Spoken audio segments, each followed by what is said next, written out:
country rest. Thank you, Mr. Speaker.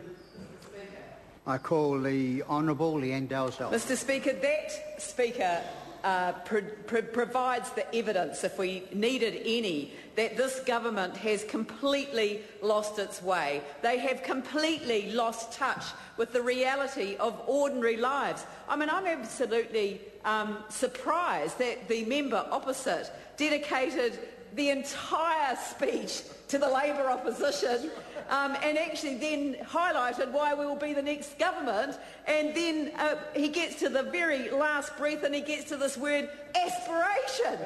Aspiration. Those things that help you breathe. Unbelievable that that man would actually devote the entire budget speech to talking about the Labour opposition rather than talking about his own defence of his government's budget, which he cannot do because it is indefensible. Budget 2011 should have been the budget that delivered what was promised by John Key back in the 2008 election. I don't know if anyone remembers what John Key said back then. Does anyone remember?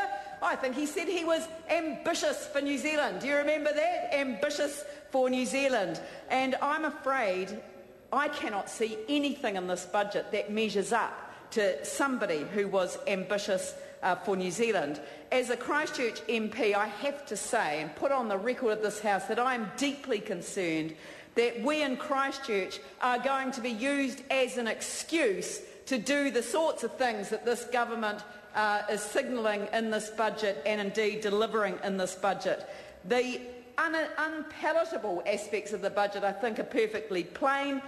The attack on KiwiSaver, the sale of our country's assets, cuts to working for families, cuts to student loans, borrowing as if there were no tomorrow. Mr. Speaker, they pretend they have to borrow because of the work that has to be done in Christchurch. That isn't the case. We know that they have to borrow because of the unsustainability of the tax cuts that they gave to the highest earners in this country. We are not talking about tax cuts that were evenly spread. That was a tax switch. Certainly wasn't a tax switch for a lot of the people I've been talking to over recent days, who tell me that the increase in GST, as well as the increase in the cost of living, has had a major impact on how much they have at the end of the week, and many people are in fact struggling to make ends meet. And that's why I think the Prime Minister has proved just how out of touch he is with the everyday reality that so many constituents now face. Mr. Speaker, I've been looking at something called disaster recovery since the beginning of the year for obvious reasons. In Christchurch, we have got serious issues to confront. But unlike members of the government's Cabinet Committee on Canterbury Earthquake Recovery, I've actually read our local Civil Defence and Emergency Management Recovery Plan. People in this House would be gobsmacked to know that actually we have one. And in fact, every part of this country has got a Civil Defence and Emergency Management Plan. They are required to have it under very good legislation which is in place, and we've got an excellent process in place to ensure that we are prepared. The problem is that there is no translation between what is written on paper and an understanding of the preparedness for recovery. Our response effort is brilliant, absolutely brilliant, when it comes to the defence of people's lives. Obviously, what happened in the CBD on the days following February the 22nd were nothing less than extraordinary. But I have to say that what happened in the eastern suburbs didn't meet the mark as far as response goes. And as far as recovery efforts go, this government has failed lesson number one. Rule number one of all recovery planning processes is do not re-entrench pre-existing vulnerabilities when you are involved in the recovery. And so what was the pre-existing vulnerability that we had with our economy leading up to this budget? What do you think the biggest issue was? I think I've read somewhere that it was our savings record as a country. And yes, savings did have a major impact in terms of where our country is able to go. So what would a government do if they were faced with a national crisis in savings? would you do something about enhancing our KiwiSaver? Yeah, I think so. Or do you think you would knock it back a little bit?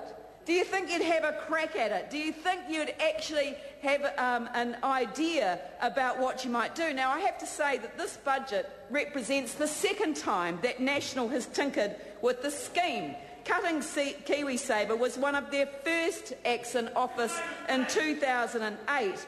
And I have to say, the problem that I've got is that this continual tinkering with the scheme moves the goalposts on New Zealanders, creates uncertainty, and it reduces confidence in the country's pivotal savings vehicle. So why would we do this? If we are serious about addressing the recession that we have been confronted with as a nation, why on earth would we use this budget to actually attack one of the fundamental ways that we can address our savings problem? KiwiSaver has proven to be an incredibly successful objective.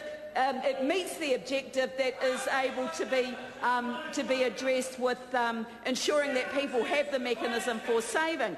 Government incentives for KiwiSavers are now relegated to the nice-to-have category, and that simply isn't good enough. Mr Speaker, I'm actually disappointed that the National Party has decided to turn its back on the sort of cross-party buy-in that we see across the Tasman. If anyone wants to look at how a country could actually address these matters, then just look at the Australians and what they've had with their Australian workplace savings scheme, and yet we in New Zealand are confronted with a government that is so short-sighted that it attacks one of the absolute fundamentals for getting our economy right.